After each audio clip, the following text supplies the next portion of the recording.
اعوذ باللہ من الشیطان الرجیم بسم اللہ الرحمن الرحیم الحمد للہ رب العالمین وصلی اللہ علی محمد وآلہ الطاہرین اللہم صلی علی محمد. چلیں عقیدتنا فی صفاتہ تعالی، اللہ تعالی کی صفات کے سلسلے میں ہمارا عقیدہ، صفت کے اعتبار سے ہم خدا کو کیسا مانتے ہیں، خدا کی صفتوں کے سلسلے میں ہمارا کیا عقیدہ، نظریہ اور ایمان ہے.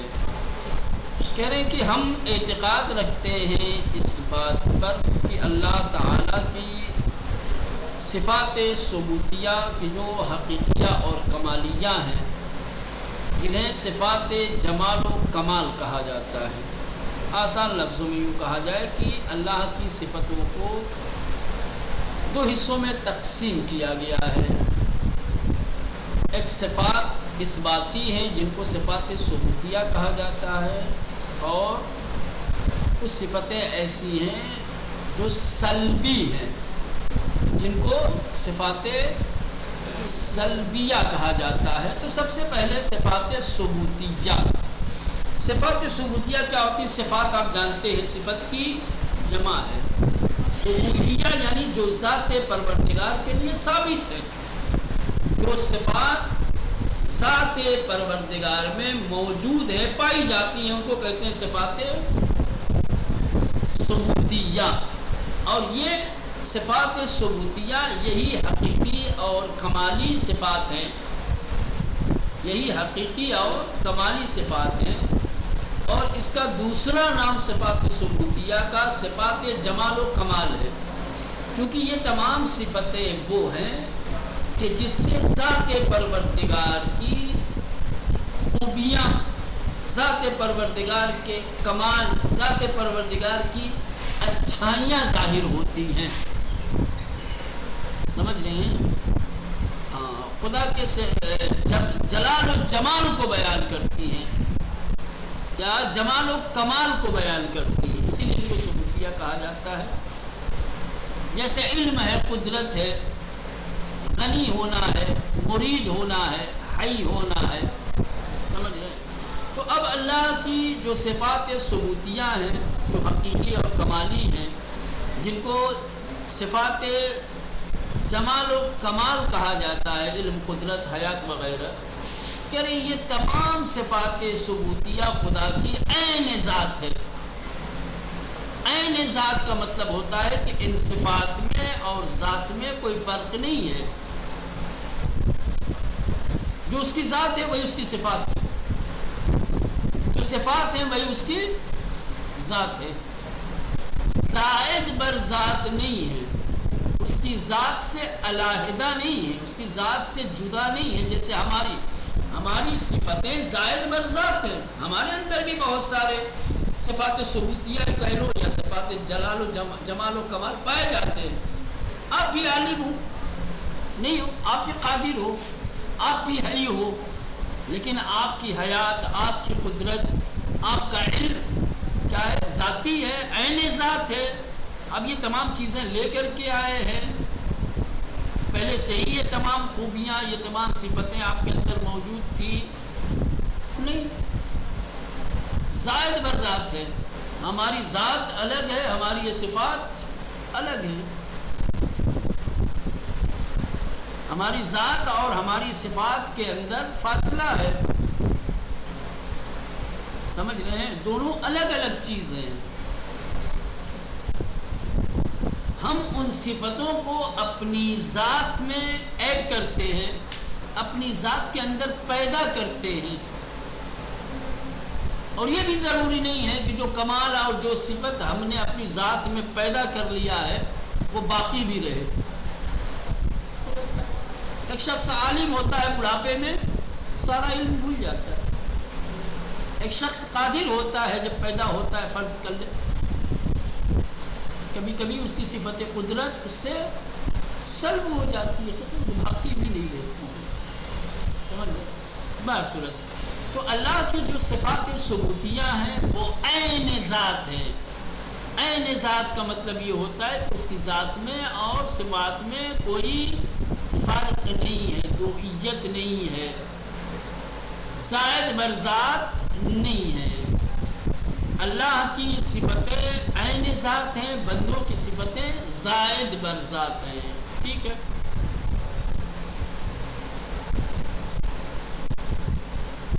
اور پھر کہہ رہے ہیں کہ جو اللہ کی صفات ہیں وہ نہیں ہے مگر یہ کہ وجود ذات، جیسے اس کی ذات موجود ہے اسی طریقے سے اس کے اندر یہ صفات بھی موجود ہے۔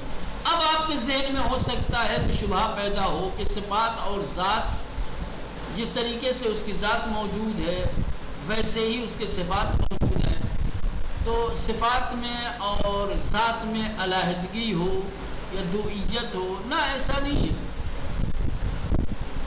یا صفتوں کے حوالے سے یہ جو صفتیں الگ الگ اللہ کی شمار کی جاتی ہیں، خدا حی ہے، خدا قادر ہے، خدا زندہ ہے، خدا عالم ہے، وغیرہ وغیرہ، تو کیا ان صفتوں میں تکسر ہے؟ حتیٰ صفتیں بھی متکسر نہیں ہیں، شمار کی جاتی ہیں الگ الگ، اللہ ایک ہی ہے۔ آپ کہہ سکتے ہیں حیات یعنی علم، علم یعنی قدرت، قدرت یعنی حیات، سب ایک ہی ہے، سمجھ رہے ہیں؟ صفات کے متکثر ہونے سے، صفات کے متعدد ہونے سے اس کی ذات پر کوئی فرق نہیں پڑتا، اس کی ذات میں تکثر پیدا نہیں ہوگا اس سے، سمجھ رہے ہیں؟ جو اس کی حیات ہے وہی اس کی قدرت ہے، جو اس کی قدرت ہے وہی حیات ہے، جو اس کا علم ہے وہی اس کا تکلم ہے، جو تکلم ہے جو بھی آپ کہہ سکتے ہیں تمام باتیں۔ چلے دیکھیں، منا اعتقدو، ہم اعتقاد رکھتے ہیں ان صفاتہ تعالی الثبوتیہ، کہ بے شک اللہ تعالی کے صفات ثبوتیہ الحقیقیت الکمالیہ، کہ جو حقیقت کمالیہ ہے، جو اس کے کمال کی حقیقت کو بیان کرتی ہیں، التی تسمى، کہ جن صفتوں کو نام دیا گیا ہے بصفات الجمال والکمال، صفات جمال و کمال کا، یعنی اللہ کی صفتوں کے دو نام ہیں، جن صفات کو صفات ثبوتیہ کہا جاتا ہے انہی کو صفات جمال و کمال بھی کہا جاتا ہے۔ ٹھیک واضح ہو رہا ہے؟ ہاں، کوئی پریشانی ہوگی نہیں سمجھ میں آئے گی تو بولیے گا، ٹھیک ہے؟ تو گویا اللہ کی صفات ثبوتیہ کا ایک اور نام ہے، کیا نام ہے؟ صفات الجمال والکمال۔ اگر آپ سے کہا جائے کہ اللہ کی صفات جمالیہ اور کمالیہ کو بیان کیجیے تو وہی صفات ثبوتیہ، ٹھیک ہے؟ کالعلم، جیسے علم، والقدرہ، قدرت، والغنا، بے نیاز ہونا، غنی ہونا، والارادہ، ارادہ مرید ہونا، والحیات، زندہ ہونا، باحیات ہونا، ہی کلھا عین ذات ولیست ہی صفات زائدۃ علیہا، کہہ رہے کہ یہ تمام صفتیں جو ہم نے اوپر بیان کی یہ سب اللہ کی عین ذات ہیں،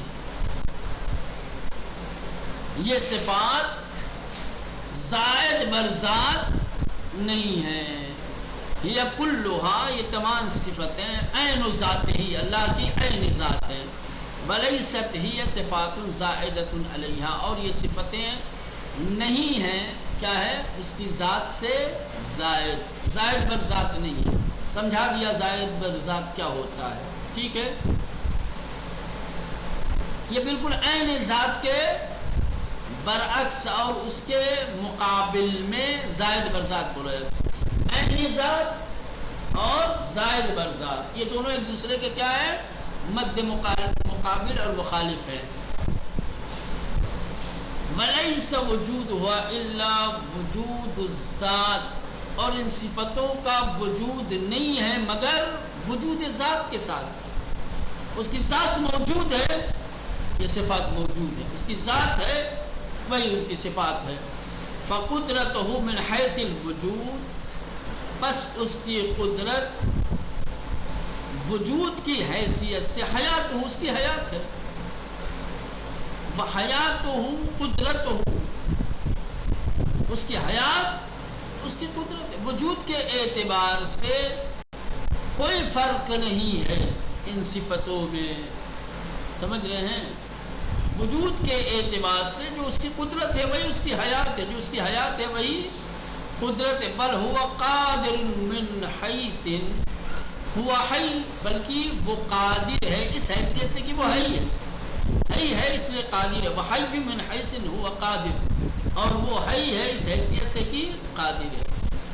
لا اثنینیہ فی صفاتہ وجودہ، اس کے صفات اور اس کے وجود میں دوئیت نہیں ہے، کیا اس کا وجود الگ ہو، اس کی صفات الگ ہو اور یہ مل کر کے دو بنے، نہ، اس کا وجود، اس کی ذات، اس کے صفات سب ایک ہی ہے۔ لہذا اثنینیت کا، دوئیت کا کوئی یہاں پر تصور نہیں ہے۔ وہاں قد الحال فی سائر صفات کمالیہ، اور یہی حال اللہ کی تمام صفات کمالیہ کے سلسلے میں ہے کہ سب کو آپ ایک دوسرے سے جوڑ کے کہہ سکتے ہیں، سمجھ رہے؟ سمیع ہے اس لیے کہ بصیر ہے، بصیر ہے اس لیے کہ سمیع ہے، ٹھیک ہے؟ متکلم ہے اس لیے کہ غنی ہے، جو بھی تمام صفاتوں میں۔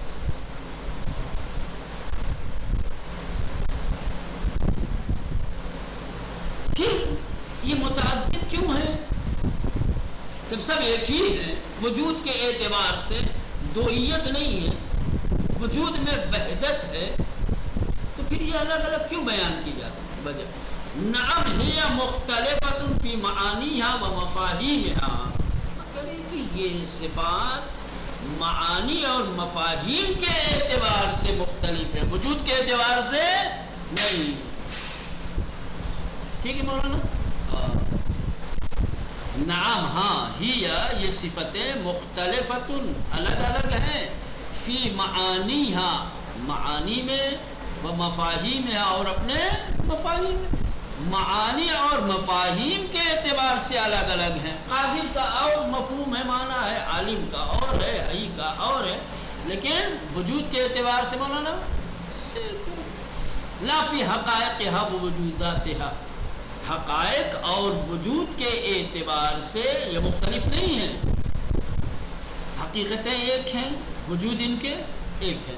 لأنه لو كانت مختلفة في الوجود وهي بحسب الفرض قديمة وواجبة كالذات لزم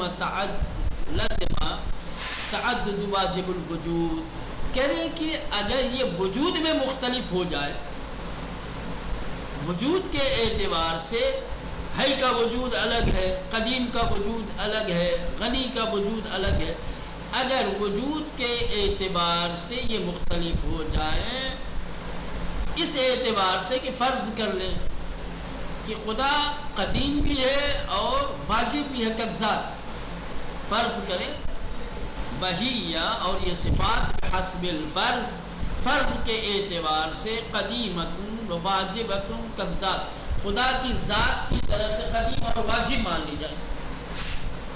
خدا کی ذات کیا ہے؟ خدا کی ذات قدیم ہے، خدا قدیم ہے اور کیا ہے؟ واجب ہے۔ یہ اللہ کی ذات کی خصوصیت ہے، کیا ہے؟ اس کی ذات، ذاتی اعتبار سے، وجود کے اعتبار سے خدا قدیم بھی ہے اور واجب بھی ہے۔ وہ کب سے ہے پتہ نہیں، کس نے اس کو پیدا کیا؟ وہ کسی کے اپنے وجود میں محتاج نہیں، یہ واجب وجود ہے۔ اب صفات کو بھی آپ ایسے ہی فرض کر لیں کہ اللہ کی جو صفات ہیں، ٹھیک، وہ صفات بھی قدیم، تعدد القدیم اور تعدد الواجب ہو جائے گا، یہ ممکن نہیں، پھر قدیم دو ہو جائیں گے، یہ بھی قدیم ہے، یہ بھی قدیم، یہ بھی واجب، یہ بھی واجب، اور یہ ہو نہیں سکتا۔ پھر اثنینیت اور دوئیت یہاں صادقہ ہے گی، اور خدا ذات اور صفات کے اعتبار سے اس نعیت اور کلیت نہیں رکھتا ہے، وحدت رکھتا ہے۔ وہی کہہ رہے ہیں کہ جو اس کی ذات ہے وہی اس کی صفات ہے، وجود کے اعتبار سے اس کی صفات میں کوئی فرق نہیں ہے، معانی اور مفاہیم کے اعتبار سے کیا ہے، اس کی صفات فرق رکھتی ہیں۔ وَإِلَّا اگر فرض کر لیا جائے کہ خدا کی ذات قدیم ہے اور واجب ہے، ٹھیک، اور اسی طریقے سے فرض کیا ہو تو حقیقت یہ ہے کہ خدا کی ذات اور اس کا وجود قدیم ہے اور واجب ہے، اسی طریقے سے خدا کی صفات بھی قدیم ہے اور واجب ہے، تو لازم متعدد واجب الوجود، تو واجب الوجود کا متعدد ہونا لازم آئے گا۔ ولا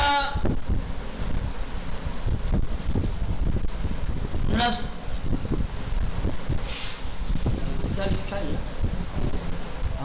ولا مسلمت الوحدت الحقیقیہ، اور پھر وحدت حقیقیہ اس کی کیا ہو جائے گی، وہ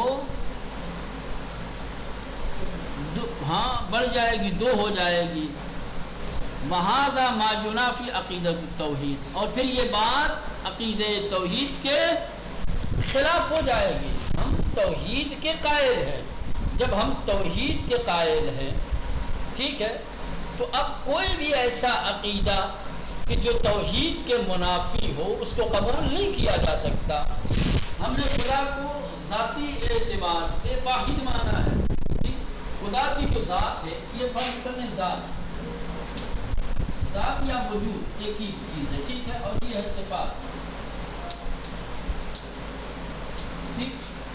اگر ہم ذات کو قدیم اور کیا ہے، قدیم اور واجب مانتے، ادھر واجب ہو سکتے، دونوں طرف قدیم اور دونوں طرف واجب۔ خدا کی ذات کیا ہے، قدیم ہے اور کیا ہے، واجب الوجود ہے خدا، ٹھیک ہے۔ اب اگر آپ صفات کو بھی فرض کر لیں کہ خدا کی صفات بھی کیا ہے، قدیم ہے اور واجب ہے، دو قدیم ہو گئے دو واجب ہو گئے، تو تعدد القدماء و تعدد الواجب الوجود، یہ توحید کے منافی ہے کہ نہیں؟ ابھی تو ہم کہہ رہے تھے کہ خدا واحد ہے، یکتا ہے، نہ اس کی ذات میں کوئی اس کا شریک ہے، نہ اس کی صفات میں کوئی اس کا شریک ہے، ٹھیک، نہ افعال میں۔ ادھر تو آ کر کے آپ کہہ رہے ہیں کہ نہ اس کی صفات،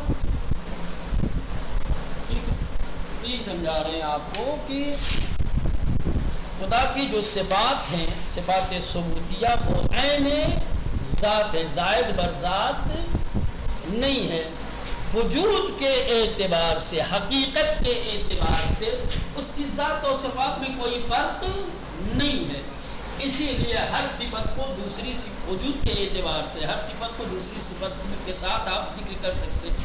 حیات یعنی قدیم ہے اس لیے حی ہے اس لیے قدیم ہے، قادر ہے اس لیے غنی ہے اس لیے تمام۔ اب جو فرق ہے صرف جو یہ تعدد صفات ہیں، صفات کو جو الگ الگ ذکر کیا جاتا ہے معنی اور مفاہیم کے اعتبار سے، چونکہ ان میں فرق ہے اس لیے الگ الگ بیان کیا۔ پہلا حقیقت اور وجود کے اعتبار سے اللہ کی صفات میں حقیقت اور وجود کا کوئی فرق نہیں ہے، جو حقیقت ہے کی ہے وہی عالم ہونے کی، قادر ہونے کی ہے، جس طریقے سے خدا حی ہے ویسے ہی قادر ہے جیسے قادر ہے، وجود اور حقیقت اور وجود کے اعتبار سے ایک ہی ہیں، معنی اور مفاہیم کے اعتبار سے الگ الگ ہیں۔ اگر ہم خدا کی ذات کی طرح صفات کو بھی قدیم اور واجب فرض کر لیں، اس فرض کرنے کی صورت میں آئے گا، کیوں آخر ہم خدا کی صفات کو عین ذات کہتے ہیں؟ اس کی وجہ یہ ہے کہ ہم نے خدا کو واحد مانا ہے۔ اگر خدا کی صفات کو عین ذات نہیں کہیں گے، زائد بر ذات کہیں گے تو یہ خرابی لازم آ جائے گی، پھر آپ کی توحید خطرے میں پڑ جائے گی، پھر خدا واحد نہیں رہ جائے گا۔ ایک خدا کی ذات ہے اور ایک خدا کی صفات ہے۔ خدا ذات کے اعتبار سے قدیم ہے، واجب الوجود ہے، اس کی صفات قدیم ہے، واجب الوجود ہے، تو تعدد القدماء اور تعدد الواجب الوجود۔ بات سنگین لگ رہی ہے، سمجھ میں آ رہی ہے؟ ہاں جس تو نہیں ہو رہے، چلے یہ ہو گیا۔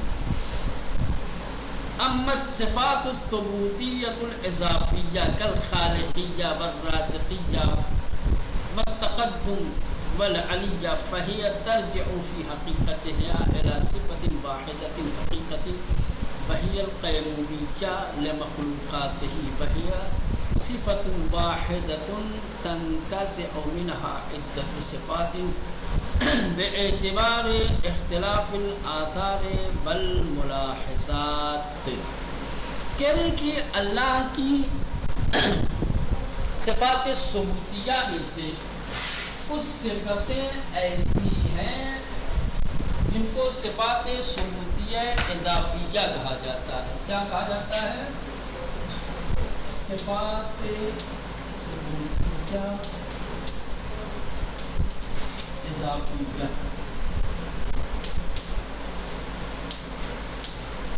صفات ثبوتیہ اضافیہ یہ کون؟ جیسے خالقیت،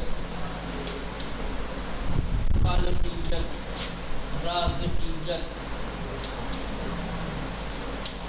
غفوریت، یعنی وہ صفتیں جو مستقلاً اور بذات کیا ہے خدا میں پائی تو جاتی ہے، لیکن ان کے ثبوت کے لیے ایک طرف کا ہونا ضروری ہے۔ کسی کو آپ کو جو ہے مد نظر رکھنا پڑے گا، ایک اضافہ خدا کی ذات کی طرف کسی کو ایک اضافہ کرنا پڑے گا۔ یعنی کہ مطلب ذات میں خدا کے خدا ذاتی اعتبار سے خالق ہے، لیکن اگر اس نے کسی کو پیدا نہ کیا ہو، فرض کر لے جب وہ تھا اور کوئی نہیں تھا، تو کیا صفت خالقیت اس کے اندر تھی یا نہیں؟ یقیناً، لیکن یہ صفت ثبوت میں کب تبدیل ہوئی؟ جب ایک کسی کو پیدا کیا اور پھر یہ صفت جب مضاف ہوئی اس مخلوق کی طرف، تب صفت خالقیت کیا ہے ثابت ہوئی۔ ذات میں تھی اس کے، لیکن اس کا ثبوت ہمارے لیے کب ظاہر ہوا؟ رازقیت، خدا جب سے ہے تب سے رازق ہے، لیکن یہ صفت ظاہر کب ہوئی؟ جب کسی رزق کھانے والے کو اس نے پیدا کیا اور رزق دیا، جب کوئی مرزوق بنا ہے نا، جب رزق کھانے والے نے رزق کھایا، اضافہ ہوا ایک کا، تو پھر خدا کی یہ صفت ثبوتیہ ظاہر ہوئی۔ کہہ رہی کہ وَأَمَّا الصِّفَاتُ الثُّبُوتِيَّةُ الْإِضَافِيَّةُ، اللہ کی صفات ثبوتیہ اضافیہ جیسے خالقیت، رازقیت، والتقدم والعلیہ ہے نا، کسی کا مقدم ہونا، پہلے ہونا، یا خدا کا عالی ہونا۔ عالی کب ہوگا؟ جب تک کہ تقدم کا تصور وہی ہوتا ہے جہاں تاخر ہو، ہے نا، جہاں تاخر نہ ہو وہاں تقدم کا، ہاں، چونکہ یہ شکریہ جزاک اللہ خیر۔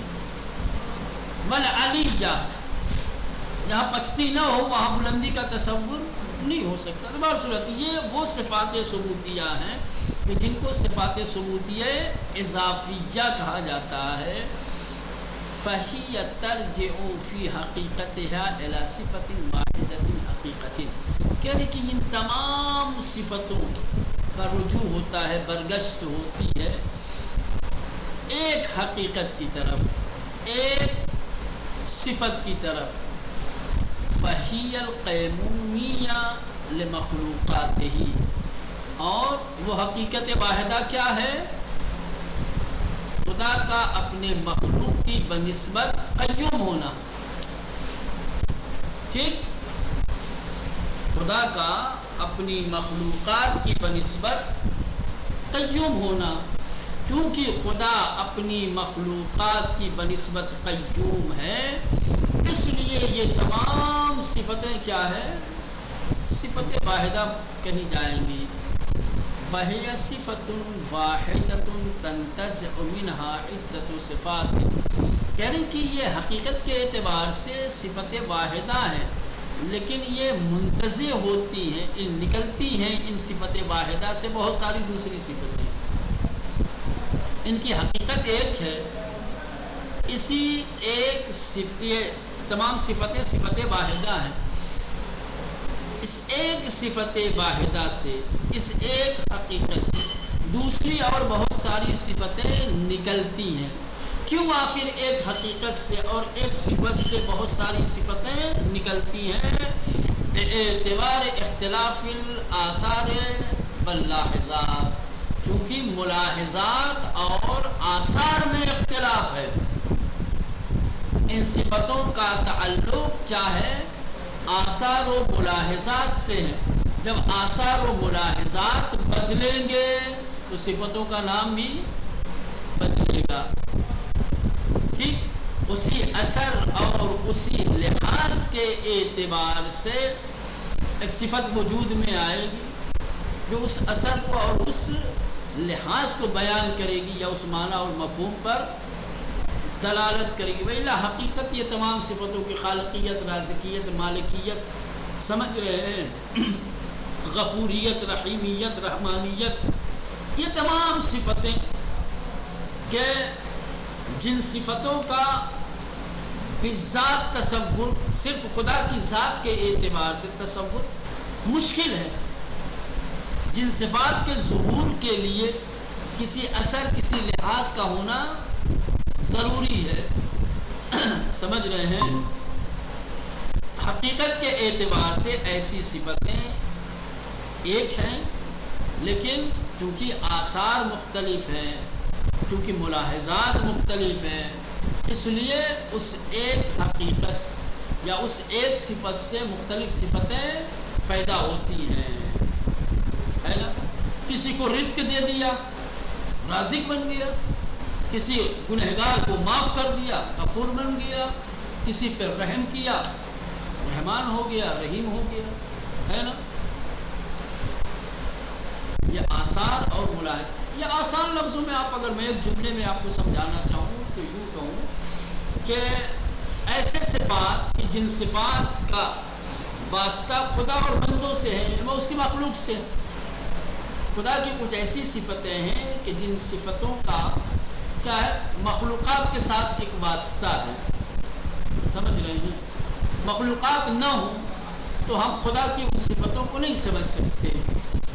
انہی صفتوں کو کہا جاتا ہے صفات ثبوتیہ اضافیہ. کیونکہ ان صفات کو سمجھنے کے لیے ذات کے، خدا کی ذات کے علاوہ ایک اضافی مخلوق کو بھی سمجھنا پڑتا ہے. مخلوق نہ ہو تو وہ صفتیں اس کی ذات سے نہیں سمجھ میں آئیں گی. حالانکہ ایسا نہیں ہے کہ وہ صفتیں اس کی ذات میں نہیں ہیں، وہ صفتیں اس کی ذات میں ہیں، لیکن ہم نہیں سمجھنے سے ہم قاصر ہیں، نہیں سمجھ سکتے. کیونکہ معنی اور مفاہیم کے اعتبار سے وہ صفات آثار کو بیان کرتے ہیں، ہے نا، ملحوظات کو بیان کرتے ہیں. تو جب تک کہ ملحوظات اور آثار نہیں ہوں گے وہ صفت کہاں سے ہم سمجھ پائیں گے؟ ہے نا؟